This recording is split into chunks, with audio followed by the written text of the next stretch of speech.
Hi guys, today I made this delicious leek and potato soup, and after my second bowl I can safely say that it is hearty, warming and so addictive.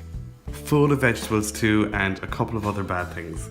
Start off with the leeks and just go ahead and cut off the really dark green leaves. You don't need them. Cut just a tiny bit off the root end. Now cut it down the centre, exposing the middle. You need to be really careful with this part when washing it because little bits of grit can get trapped in there. Repeat this for a couple more leeks. I used 3 in total, but what you want is about 600 grams of leek once the dark green parts and roots have been discarded. Now take your big bowl of leeks over to the sink and wash them really well in between all those layers, getting out any tiny bit of grit that might be trapped in there. When you're done, go ahead and drain the leaves and chop them up pretty finely on your chopping board.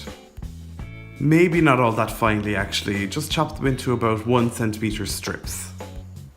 Then once that's all done, take a large heavy base saucepan and add a good knob of butter, about 25 grams, over a high heat and let it melt. Once it melts, tip in all those leeks and stir them about so that they're all nicely slicked with that melted butter. Don't worry, these will really render down. To help with that, you can give a little sprinkling of sea salt flakes. That'll really help draw out their liquid. Now you can let them cook for 30 to 40 minutes, stirring very occasionally over a medium-low heat. This will give you loads of time to prep the potatoes. I have about 600 grams of them again, and go ahead and peel them up. When they're peeled, go ahead and chop them into pretty small die, about 1 centimeter. They have to be small so they'll cook really quickly and evenly. When they're done, add them to a bowl and set them aside. Next, I added a whole bulb of garlic. You might think this is an awful lot, but it is quite a small bulb, and trust me, the soup can take it anyway. And I just went ahead and peeled it and added the cloves to the bowl with the potatoes because the garlic will be going into the soup at the same time as the potatoes. So next I went back to the leeks once they've had about a half an hour, and you can see that they've really reduced, but I want to take them a little bit further than that so that they're really dissolving almost. A point could be made that anything cooked in butter is going to be amazing, but I think that's especially true for leeks. Butter and leeks are best friends, and leeks just go really buttery anyway when they're cooked. So I gave them another 10 minutes and they're gone a little bit more pasty, which is just how I want them. So then I added in the potatoes and garlic. Then about half a teaspoon of sea salt flakes. A good amount of thyme. This is a good few sprigs here, but it's actually all one piece.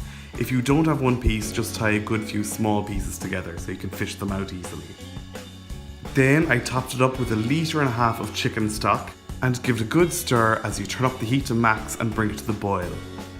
Once boiling, stir it up again, then clamp the lid on, turn the heat down to low and let it simmer away for about 20 minutes. 20 minutes later, take off the lid and try to fish out that bunch of thyme. You can see as well here that the garlic cloves are now really fork tender, as are the cubes of potato. Now just blitz up the soup. The easiest way by far is to do this with an immersion blender. You could transfer it in batches to a regular blender as well, except it needs to be heat proof and you need to remember to take the spout out of the top of it as well, otherwise it could explode. So just blend it anyway until it's really smooth. This took me probably about 2 minutes with this immersion blender. Then I poured in 200 milliliters of double cream.